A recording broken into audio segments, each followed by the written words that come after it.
नमस्कार, मैं हूं प्रत्युष शर्मा और आप देख रहे हैं CTV7 न्यूज़ की खबरें। शुरू करते हैं प्रादेशिक खबरों से। आज राजधानी रायपुर में कोंडा गांव के जो आत्महत्या करने वाले किसान धनीराम को लेकर के प्रदर्शन किया गया है। यहां प्रदर्शनकारियों का कहना है कि धनीराम अपने खेत से कुल 90 क्विंटल धान की बिक्री किया करता था, लेकिन इस बार जब वो अपने धान को बेचने के लिए पहुंचा तो केवल 11 क्विंटल धान खरीदने की बात कही गई। उस पर पहले से कर्ज था और अब वो इस कर्ज को कैसे पटाएगा। इसी तनाव में जब धनीराम वापस अपने घर पहुंचता है तो यहां पहुंचकर उसने आत्महत्या कर ली। कोंडा गांव से आए हुए लोगों ने मीडिया से चर्चा करते हुए इस किसान के आत्महत्या करने को लेकर के एक दुखद घटना बताया है। वहीं इसके लिए राज्य सरकार को दोषी ठहराया है। क्या है 2020 में कोंडा गांव जिला अंतर्गत मारंगपुरी में धनीराम सहकारिता से लोन लिया था। जब लोन लिया था फिर उसके बाद टोकन कटवाना था। जब टोकन कटवाया हर साल वो 90 कुंटल बेचता था। जब 90 कुंटल बेचने के बाद जब टोकन कटवाने गए तो प्रशासन त्रुटि कही है या क्या है, तो प्रशासन त्रुटि की वजह से केवल 11 कुंटल का टोकन कटा। जब 11 कुंटल का टोकन कटा तो जब वो घर गया, घर जाके बाद पूरा उनका दिमाग विचलित हो गया, रात भर परेशान हो गया, क्योंकि मैं कर्ज लिया हूँ और कर्ज लेके मैं 11 कुंटल में कैसे पटाऊंगा। वो आत्महत्या कर लिया। जब आत्महत्या करने के बाद वहाँ के प्रशासन, वहाँ के क्षेत्रीय विधायक और जितने भी नागरिक गण थे सभी लोग गए। जाने के बाद उनको आश्वासन दिए, ठीक है आपको हम लोग मुआवजा दिलाएंगे और आपके जो कर्ज है वो माफ़ होगा। जब घर में कोई कमाने वाला नहीं है, ना एक माँ है और 2 बेटियां हैं। अब दोनों बेटियां जवान हो गई हैं, शादी लायक हो गई हैं, परिस्थितियां हैं और अभी बैंक के द्वारा मुझे कर्ज पटाने के लिए कह रहे हैं। और ये लोग इतने 1 वर्ष तक इंतज़ार किए कि कब शासन के द्वारा या प्रशासन के द्वारा हमें राहत मिलेगी। इधर सदन में भी लगातार किसानों की आत्महत्या के मामले को लेकर के भारतीय जनता पार्टी मुखर हो गई। उन्होंने स्थगन प्रस्ताव भी दिया था।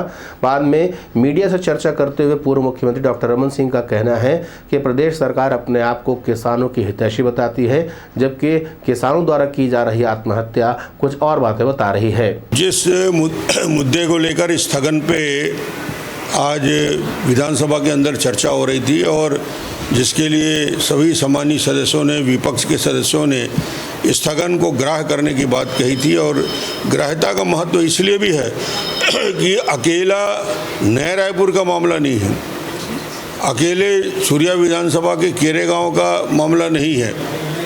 ये सारा मामला पूरे छत्तीसगढ़ में पिछले 3 सालों में करीब 600 से ज़्यादा किसानों ने आत्महत्या की है और 600 किसान आत्महत्या कर रही है। सरकार बड़ी अपनी पीठ थपथपाती है और सरकार किसानों की हितैषी कहती है, करोड़ों रुपया खर्च करके पेपर में और टेलीविज़न में ऐड देती है। किसानों के नाम से सरकार बड़ी बड़ी बातें और घोषणाएं करती है, मगर आज ये दिख गया कि नया रायपुर में इतना आंदोलन होने के बाद किसानों के साथ क्या सलूक किया जा रहा है। उनको चारों तरफ से बैरिकेडिंग में घेर लिया गया है, बांध दिया गया है। और इस प्रकार के प्रताड़ना से आज जब जुलूस निकालते हैं किसान, सियाराम पटेल जैसा किसान, उसको वहाँ पे मौत होती है, तो यदि इस मौत के लिए जवाबदार यदि किसी को देखा जाए तो निश्चित रूप से सरकार ने इतने लंबे आंदोलन के दौरान कभी सार्थक चर्चा नहीं की, बातचीत नहीं की। वहीं जोगी कांग्रेस के धर्मजीत सिंह ने भी आज स्थगन प्रस्ताव के दौरान प्रदेश सरकार को आड़े हाथों लिया। उनका कहना है कि प्रदेश में किसानों की हालत बहुत खराब है और लगातार जो किसान आत्महत्या कर रहा है, इससे बात स्पष्ट हो जाती है कि प्रदेश सरकार किसानों के लिए कुछ भी नहीं कर रही। देखिए, प्रमुख विपक्षी दल भारतीय जनता पार्टी के सभी सदस्यों के साथ हम लोगों ने भी स्थगन प्रस्ताव सदन में प्रस्तुत किया कि नया रायपुर में जो किसान पिछले 67 दिन से आंदोलनरत हैं, उन किसानों की समस्याओं के निराकरण के लिए वर्तमान में छत्तीसगढ़ की ये किसान की हितैषी बनने का ढोंग करने वाली सरकार के द्वारा कोई पहल नहीं किया जा रहा है, जिसके कारण किसान उद्वेलित हैं, आंदोलित हैं, परेशान हैं, हताश हैं, निराश हैं। और उसी के कारण एक सियाराम नाम के व्यक्ति की वहाँ पर मौत हो गई। दुख तब हुआ जब लखीमपुर के किसी किसान के मरने पर प्रदेश के मुख्यमंत्री श्री भूपेश बघेल जी ने वहाँ पर 50 लाख रुपया देने की घोषणा मदद की, और घोषणा भर नहीं की बल्कि रुपया दिया, और यहाँ के किसान जो कि राजधानी के मंत्रालय से 2 किलोमीटर दूर बैठे हुए हैं, उनकी मौत पर सिर्फ 4 लाख रुपया देना इस बात का प्रतीक है कि इस सरकार में संवेदनशीलता खत्म हो चुकी है। इधर कोंडा गांव में नक्सलियों द्वारा आईडी ब्लास्ट करके सेना के 2 जवानों को घायल कर दिया गया है। मिली जानकारी के अनुसार रूटीन गश्त के लिए ये जवान निकले हुए थे, वहीं बीच रास्ते में आईडी लगा करके इन जवानों को घायल किया गया। तत्काल इन्हें उपचार के लिए नारायणपुर अस्पताल में दाखिल कराया गया है, जहां इनका उपचार किया जा रहा है। बताया जाता है कि जवानों के घायल होने की सूचना जैसे विभाग को मिली थी, विभाग सक्रिय हो गया है। साथ ही साथ आसपास में भी घेरेबंदी की जा रही है ताकि ब्लास्ट करने वाले नक्सलियों की तलाश की जा सके, उनकी गिरफ्तारी हो सके। इधर खैरागढ़ उपचुनाव की अधिसूचना जारी हो गई है और इसके साथ ही राजनीतिक सरगर्मियां तेज हो गई हैं। यहाँ पर शिखा राजपूत जो कि एडीसीओ हैं, उन्होंने मीडिया से चर्चा की है और आचार संहिता के लगने की ऑफिशियल घोषणा की। आज भारत निर्वाचन आयोग द्वारा छत्तीसगढ़ राज्य के विधानसभा क्षेत्र क्रमांक 73 खैरागढ़ के लिए उपनिर्वाचन के कार्यक्रम की घोषणा कर दी गई है। खैरागढ़ विधानसभा की सीट अनारक्षित है। निर्वाचन कार्यक्रम की घोषणा के साथ ही जिला राजनांदगांव, जिसके अंतर्गत खैरागढ़ विधानसभा क्षेत्र शामिल है, में आदर्श आचार संहिता प्रभावशील कर दी गई है। निर्वाचन कार्यक्रम की घोषणा के अनुसार विधानसभा क्षेत्र क्रमांक 73 खैरागढ़ में निम्नांकित कार्यक्रम के अनुसार उप निर्वाचन के कार्य कराए जाएंगे। अधिसूचना का प्रकाशन 17 मार्च, नामांकन दाखिल करने की अंतिम तिथि 24 मार्च, नामांकन पत्रों की संवीक्षा स्क्रूटनी 25 मार्च, नाम वापसी की तिथि 28 मार्च, मतदान की तिथि 12 अप्रैल, मतगणना की तिथि 16 अप्रैल और तिथि जिसके पूर्व निर्वाचन संपन्न किया जाएगा 18 अप्रैल। इधर जैसे ही खैरागढ़ उपचुनाव की घोषणा हुई है, यहाँ पर राज परिवार का विवाद भी अब सामने आने को है। मिली जानकारी के अनुसार जो देवव्रत सिंह की पूर्व पत्नी थी, वे अब इस क्षेत्र में चुनाव लड़ने की तैयारी कर रही हैं। वहीं जो उनकी मौजूदा विधवा है, उन्होंने आज रायपुर पहुंचकर पत्रकारों से चर्चा की है और पद्मा सिंह पर तरह तरह के आरोप लगाए। पत्रकार वार्ता लेते हुए देवव्रत सिंह के विधवा विभा सिंह ने कहा कि पद्मा सिंह द्वारा लोगों में भ्रम की स्थिति फैलाई जा रही है, जबकि उसका तलाक हो चुका था और वह 11 करोड़ रुपए लेकर के राजा साहब से अलग हो चुकी थी और अब महल में कब्जे करने की बातें भी उसके द्वारा की जा रही है।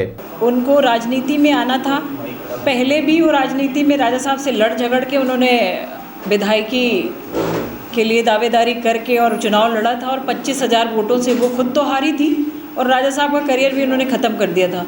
राजा साहब 10 साल तक इस राजनीति से लगभग बाहर थे। जब मैं शादी होके आई थी, दोबारा मैंने उनको फिर से खड़ा किया था और बड़ी मेहनत करके उनको 3 साल उसमें राजनीति में दोबारा से वो मजबूत हुए थे। लेकिन अब वो गए या भेजे गए, बच्चों ने मुझसे कहा कि आप हमारे ऊपर, हम लोगों के ऊपर ये कर रहे हो कि हमने पापा को ख़त्म करवा दिया।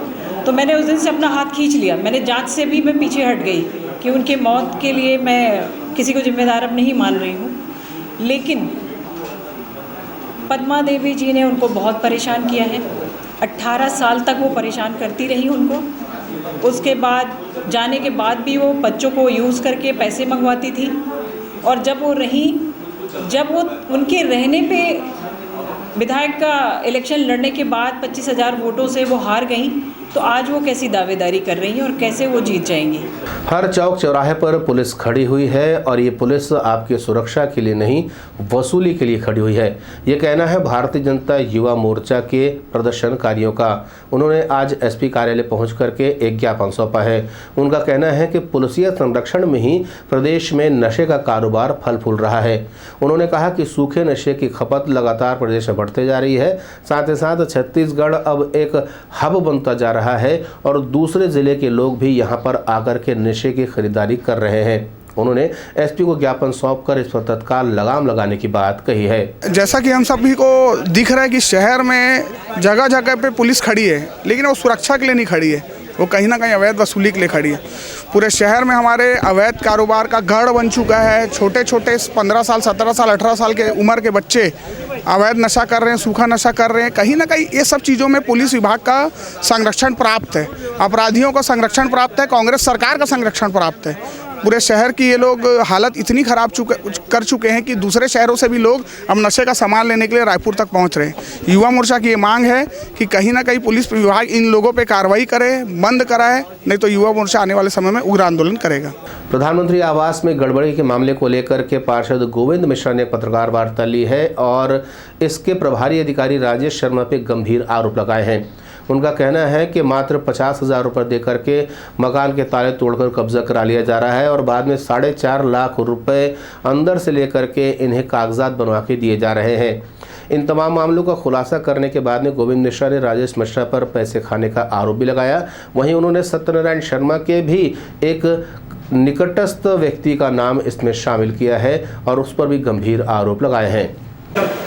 प्रधानमंत्री आवास योजना में नगर निगम जो बनाई है उसमें 50-50 हज़ार रुपये लेकर नगर निगम के सरकारी ताला को तोड़कर वहाँ 25-30 लोगों को अमृतसर से के पास जो बना है मकान वहाँ घुसाया गया है और इसका जिनसे पैसा लिया जा रहा है उनसे सौदा हुआ है कि हम 5 लाख रुपए आप देना और जब आपका पूरा आवंटन हम कागज़ दे देंगे तब हमको आप पूरा अमाउंट 5 लाख जो सौदा है वो देना।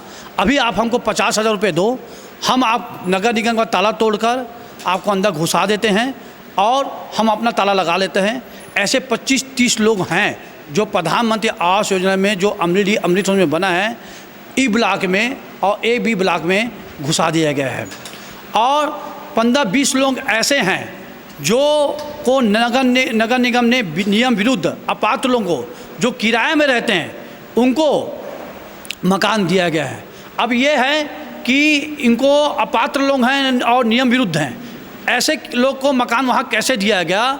इसका मतलब यह है कि नगर निगम के अधिकारी लोग भ्रष्टाचार कर रहे हैं। अपनी 23 सूत्री मांगों को लेकर के छत्तीसगढ़ सर्व आदिवासी समाज की ओर से आज प्रदर्शन किया गया। उन्होंने आरक्षण रोस्टर सहित पेशा कानून लागू करने की बात कही है। उनका कहना है कि प्रदेश में आदिवासियों की स्थिति में कोई बदलाव नहीं हो रहा है। वे चाहते हैं कि आदिवासियों को भी मुख्य धारा के साथ जोड़कर विकास उपलब्ध कराया जाए। वर्तमान जो सरकार है चुनाव के पूर्व अपने मैनिफेस्टो में भी लिया था, जैसे पदोन्नत पे आरक्षण का मामला का हुआ हो, 5वीं अनुसूची में पेशा कानून लागू करने का मामला, फर्जी रूप से नक्सलाइट के नाम से गिरफ्तार है उनको रिहा करने का मामला, वन अधिकार पट्टा देने का मामला, ऐसे बहुत सारे मामले को उन्होंने मैनिफेस्टो में लिया था।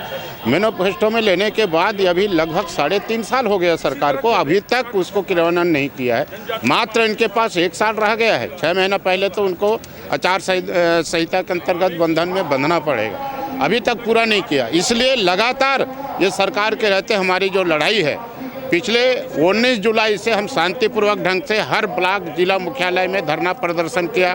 फिर 30 अगस्त को हम पूरे प्रदेश में आर्थिक नाकेबंदी किया।